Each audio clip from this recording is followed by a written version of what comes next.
5 বছরের স্থির বেতনে চাকরি দেওয়ার প্রায় আড়াই দশকের সরকারি সিদ্ধান্ত খারিজ করে দিল ত্রিপুরা উচ্চ আদালত। ঐতিহাসিক রায়ে আদালত স্পষ্ট নির্দেশ দিয়েছে, চাকরির প্রথম দিন থেকে নিয়মিত বেতনক্রম বা পে স্কেল দিতে হবে। এই রায়ের ফলে টেট শিক্ষক সহ অন্যান্য স্থায়ীভাবে নিয়োগপ্রাপ্ত সরকারি কর্মচারীরা বড়সড়ভাবে উপকৃত হবেন বলেই মনে করা হচ্ছে। দীর্ঘদিন ধরে চলা স্থির বেতনের প্রথার অবসান ঘটল এই রায়ের মাধ্যমে।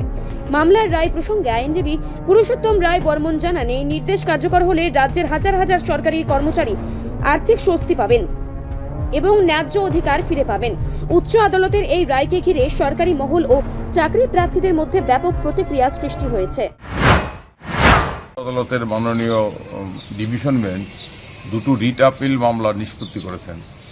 এই রিট আপিল মামলার রায়ে মাননীয় আদালত বলেছে যে 2001 এবং 2007 সনে রাজ্য সরকার যে সিদ্ধান্ত গ্রহণ করেছিল যে নিয়মিত বেতন ক্রমে নিযুক্ত হলেও 5 বছর স্থির বেতনে থাকতে হবে এবং 5 বছর স্থির বেতনে থাকার পর নিয়মিত বেতন ক্রম পাওয়া যাবে, এই দুটো সিদ্ধান্ত সংবিধান বিরোধী এবং এই দুটি সিদ্ধান্ত খারিজ করে দিয়েছে এবং নির্দেশ দিয়েছে যারা রিট মামলা করেছিল রিট আবেদনকারীরা তারা শিক্ষক, তাদেরকে প্রত্যেককে তারা যেদিন স্নাতকোত্তর শিক্ষক এবং স্নাতক শিক্ষক পদে নিযুক্ত হয়েছেন, টেট পরীক্ষায় উত্তীর্ণ হয়ে সমস্ত যোগ্যতা থেকে নিয়মিত বেতন কমে প্রথম দিন থেকে তাদের রেগুলার পে স্কেল দিতে হবে এবং এটা নির্দেশ দিয়েছেন রিট আপিল মামলা। এবং এই রায়ের ফলে এই রায়ের একটা সুদূর প্রসারী তার প্রভাব পড়বে এবং এর ফলে এতদিন ধরে রাজ্য সরকার যে ব্যবস্থাটা চালু করেছিল 2001 এবং 2007 সন থেকে চলে আসছে,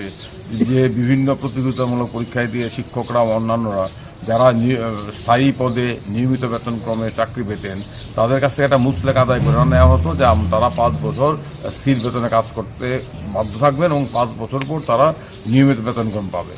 তো আমরা এই আবেদনকারীরা দুটো মামলায় 18 জন আবেদনকারী তারা রিট মামলা প্রথম করেছিল।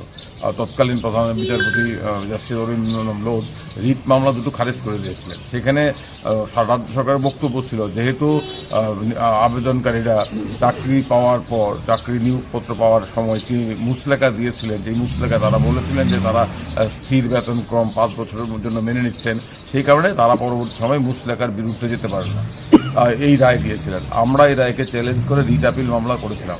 এই দুটো রিট আপিল মামলার শুনানি গ্রহণ করেছিলেন আমাদের উচ্চ আদালতের মাননীয় প্রধান বিচারপতি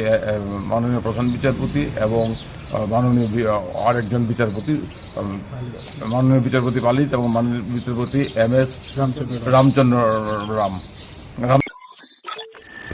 রিপোর্ট সংবাদ প্রতীক্ষা।